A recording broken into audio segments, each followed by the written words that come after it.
So this is Keith McGowan, the Outboard Dad. I'm here with Brett and Zoe and Kind. Ryan with a K. All right. So we're looking at their, what year did he say this was? I think it's a 91. 91 40 horsepower Yamaha. We're just going to give it a once over. First thing we notice here when we start looking at this engine is we have a motor mount issue. Someone just put some sealer in here. And if you look here, you see we have a broken bolt here for this mount. Now it still functions. They were out on the water with this, but these are corrosion issues that could be major failures. So we're going to do a once over. We're going to do a compression check as I always do. All right, so let's check our cylinders. Looks like someone changed the plugs at one point. And I like seeing a nice fine coating of oil all over everything, because that means it's going to keep it from corroding. Corrosion's number one thing with these. Salt water. Right? Yep. Eats away at everything.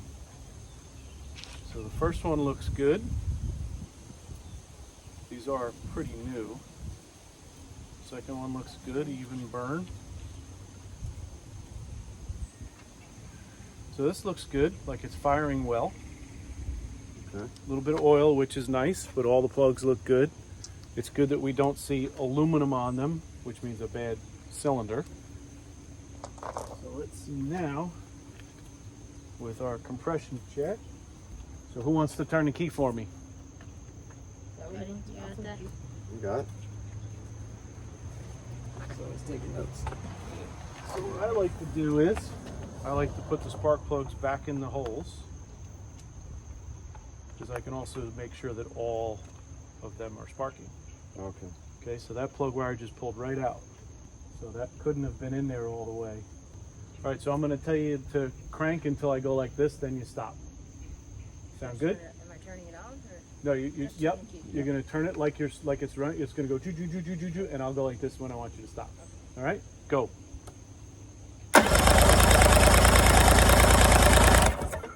So that's 125. 125 on the nose. Okay, 120. So everything looks good. That's the first hurdle. Good. We're over one. Right. I'm going to have you crank it again. I want to make sure that we have spark. Yeah, they're all sparking, so you can probably just get a new wire set for this. It really does just plug in there, but don't order any parts until we're go through the whole thing. Okay. Right now, if you want to get a little bit of, like, if you have any silicone or anything you want to put on that, because you see a little glue that someone had on there. Yeah. So we just want to make sure that's pushed in all the way and just put a little silicone on it. The more thorough you are with these things, the more fun you have out on the water. That's what it comes down to. The people who expect it to just turn key and go all the time and never look at anything or even take the cover off are fooling themselves. I used to tell my friends, if you don't enjoy tinkering with it as much as going out on it, don't buy a boat. That was nice. You know, unless you have the money to pay someone who's really good. So let's tilt it up again. That's probably good. Do you have a drain pan? I just want to drain a little bit of oil out of the lower unit. Let's see what it looks like. Yeah. So the other thing we notice here is our power tilt and trim, although functions great, we have some rust here on our motor. So they're going to go ahead and clean that up with some wire brushes, spray some Rust-Oleum on there, and help prevent it, make it last as long as they can. Okay, what's this number up here, the 09? So I would write that one down in 2, but this one has a part number. Here, I'll read it off to you.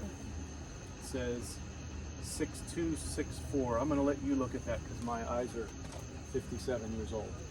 Okay. Just in case I missed it. Oh, good. We'll take a little oil out of the lower unit and see what it looks like. All right.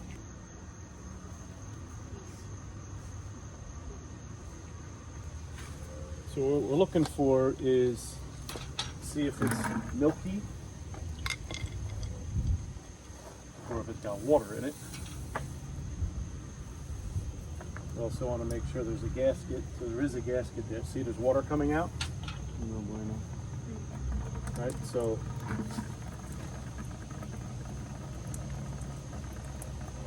that is mostly water.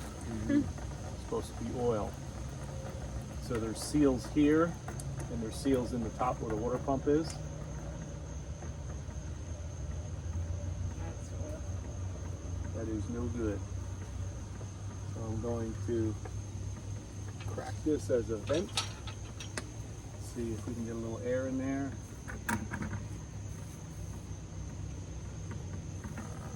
There's the oil, but not much of it. Right? So that's bad news. So my guess is this lower unit is probably not repairable because of the level of corrosion on the motor. So the seals sit in aluminum casting, and that if that casting looks like this or like this, it's never going to seal around it. And you're not going to want to buy a used lower unit for a motor that has a bad. So it's kind of at that point where, you know, you have to decide how far you want to go. I would personally start looking at another motor. So if it was my boat that my kids are going to be on and enjoy, right? And it's a shame because the motor looks so good and probably runs great. Runs fine, yeah. But the rest of it is just has so much corrosion in it, which also could tell us that there's corrosion inside here as well. The other side. Probably in here. That should have been part of regular maintenance as well. And we can open that up and take a look inside. But right now you can run it, so let's not take it apart, because sometimes you can break these bolts when you're taking it apart if there's a lot of corrosion inside. Yeah, so at this point, if it was my motor, I would start looking for this exact motor that's in good shape, that has all those parts, and then you put this in the shed somewhere. This becomes the parts motor, you know. It may even be worth it to, you know, disassemble this. Get the power head off, get the bad parts, get rid of them, so you just have this sitting around in the whole thing. Right. The power tilt and trim works, so if you get another motor that has a bad power tilt and trim, you have this you could use for it. But, you know, to me, I would put oil back in this, drain it completely, put fresh oil in it, enjoy it the rest of this season, and then when you put it away for the winter, you know, start looking for another motor. Okay. So if you get a Yamaha, your controls and everything are going to line up. If you get another brand, if you want to switch, get a 4-stroke or something like that, then you're going to be changing controls and everything, right? You know, one bolt we could drill out. You know, we could take this apart and drill this out and you know, tap it, this one bolt. Yeah. But this, the whole aluminum is gone. There's nothing to drill out anymore. See it. I And missed it. Sorry. Well, you know what happens when you're looking at a boat? You're looking at the fun, right? You're looking, wow, this would be great, right? You're looking here, you're Yeah. picturing yourself out on the water, and it becomes an emotional decision sometimes. Well, I did look at this, and like your first impression, I thought it looks clean. Yep, Quite a little maintenance, you know. yep. But it was in the water too, so Yep. I had a hard time looking. Yeah, you're not I going to see don't this know in the if I water. would have noticed that. Yeah. I don't know if I would have unless I got down there and looked at this and just saw that as well. It steers okay. It's a little tight. No, the motor seems to be free. It's just the cable that's so someone greased it. You know, it's got a lot of grease around it. It's just your cable it's probably just cheaper to replace Just a it than new to spend the cable. time. Yeah. You could pull it all the way out of there and grease it all up and put it back in, but sometimes it's just cheaper and easier just to replace it. The transom on the boat looks strong. Got a good check, yeah. Yep. Don't see any water in there. So then the question is, what kind of motor do you want to have? Is this enough power for you? Yes. Yes. So the newer 4-strokes are really nice. I know Bill Yeah. Kuhn knows a guy that he bought his used 4-stroke from. Okay. So I don't know if they have smaller ones as well, but they're really nice. And he got a Yamaha, so he was able to plug in to the same harness. You don't have a tack or anything like that. Nah. So you could definitely find another one for sure. 4-strokes are heavier? Yep. So- Heavier, has a little more, so you probably don't need 40 horse. A 30 would probably be fine. But you can go on, so on Facebook, there's a Boston Whaler group, Huh. and you can ask questions to there and everything. And Bill knows these boats. Yeah, we talked a little bit about them. Yeah. And you can find guys with their opinions, right? Yeah. And opinions are like feet. Everybody's got them and they all stink, Yeah. right? Yeah. Just like mine, I have my opinion. I have guys on my YouTube that, you know, they send me comments, oh, this was great, you helped me out. And I got other guys, don't quit your day job. Sure. Yeah. You know, and I'm like, okay. You know, everybody has their opinion. Technically, you could run this the way it is and this could last for a while. Eventually, it's going to break. And if that's somebody just kind of caulked it up here to Yeah. try and keep it on there as long as it can, but eventually it's going to break and start wobbling. It's not going to fall off because, you know, you have this whole tube that goes through here.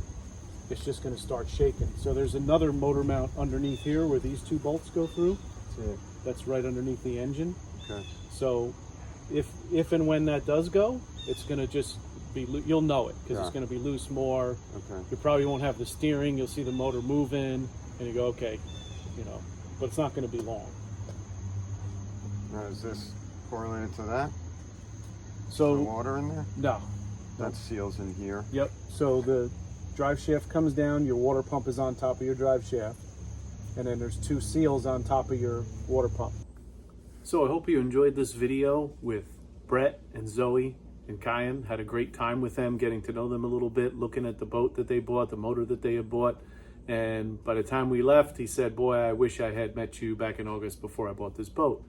Now, he may not have gotten too much off the boat, but at least he would have known a little more about what he was getting involved with. So it's okay. Everybody learns. Zoe was taking a lot of notes there. Kyan gave me a hand cranking it over. The other thing we noticed, I kind of cut that video short, I apologize. After we kind of reached that point where I guess we're going to have to get another motor for this boat, I had shut the video off, but there was more. And I wanted to share it with you all. After we were standing there talking, we were talking about propellers. I noticed it had a stainless steel propeller. I went and spun the propeller, and it wobbled back and forth. I was getting ready to comment that I usually like aluminum propellers, especially with kids running the boat or even myself in the shallows, because if I hit something out in the water, I'm less likely to bend the shaft. If I have an aluminum one, I'll probably break the prop before I bend the shaft. Just a side note. So had a great time with them, great people, and now we're going to start looking for another outboard motor for them. Hopefully they find one, and I got them our guide so that they can have a better boating experience by using the Outboard Dad's outboard motor, used outboard motor buying guide. We're going to get that over to them so they can find the next motor that they need for their boat. Thank you for watching. Please like, subscribe, send me any comments that you have, and I hope to see you out on the water.